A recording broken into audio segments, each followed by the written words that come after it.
তুমি যে নবুয়তের দাবিদার, সুতরাং তোমাকে আমরা মিথ্যা নবুয়তের দাবিদার মনে করি। চিল্লায়া বলেন ঠিক কিনা? এখন ওই মুসাইলামাতুল কাযযাবের অনুসারীরা আছে না নাই? ওরে জোরে বলেন, আছে না নাই? পাঠানো হলো তাকে, যাও মুসাইলামাতুল কাযযাবকে বলে দিবা সে যেন সঠিক পথে ফিরে আসে, রাহমাতুল লিল আলামিনকে যেন শেষ পয়গম্বর হিসেবে স্বীকৃতি দেয়। মুসাইলামাতুল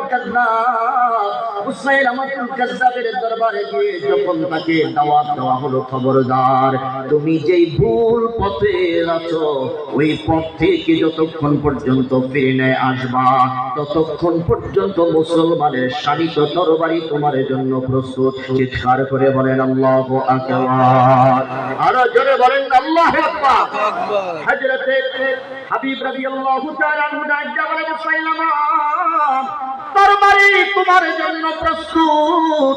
যতক্ষণ পর্যন্ত না তুমি ত্যাগ করবা, যতক্ষণ পর্যন্ত না সরল সঠিক পথের অনুসারী হবা, যতক্ষণ না আমার নবীর কাছে এসে নবীকে সর্বশেষ না নবী না মানবা, ততক্ষণ পর্যন্ত ধৈর্যের পরিচয় দিয়েছি। এখন দেশের মুসলমান আইন হাতে তুলে নেয় নাই, তবে এটা উপযুক্ত যদি বিচার না হয় এদেশের মুসলমান রাজপথে নেমে জীবন দিতে বাধ্য হবে। কথা বলে ঠিক না? আমরা চাই যে এটার উপযুক্ত বিচার হোক। একটারে যদি ভালো মতো বিচার করা যায় তাহলে এই দেশের যত নাস্তিক আছে সবগুলো পীরের মতো সোজা হয়ে যাবে। এদের তো কোনো ধর্ম নাই না, এরা না আছে ইসলাম ধর্মে, না আছে হিন্দু ধর্মে, না আছে খ্রিস্ট ধর্মে, এদের কোনো ধর্মই নাই, এদের জীবনে কোনো বিয়াও নাই। আপনারা তো এতদিন এগুলো জানেন না, আমরাও জানতাম না এতদিন এগুলো। আওয়াজ করে বলেন, এই দেশটা মুসলমানের দেশ।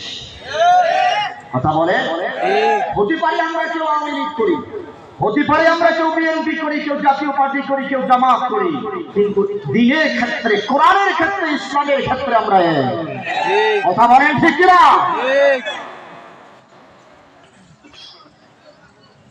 আমার বন্ধুরা, আমার বাবারা, মুসাইলামাতুল কাযযাব হযরত হাবিব রাদিয়াল্লাহু তাআলা আনহুকে গ্রেফতার করলেন।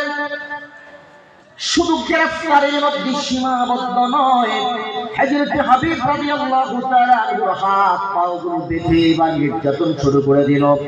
আর বলতে লাগলো, রে হাবিব, যতক্ষণ পর্যন্ত না তুই আমি মুসাইলামাকে নবী স্বীকৃতি না দিবি ততক্ষণ পর্যন্ত তোর উপরের ভাবে নির্যাতন চলবে। চিৎকার করে কন্যা নাউযুবিল্লাহ। মুসলমান তো তাকেই বলে, ইমানদার তো তাকেই বলে, জীবন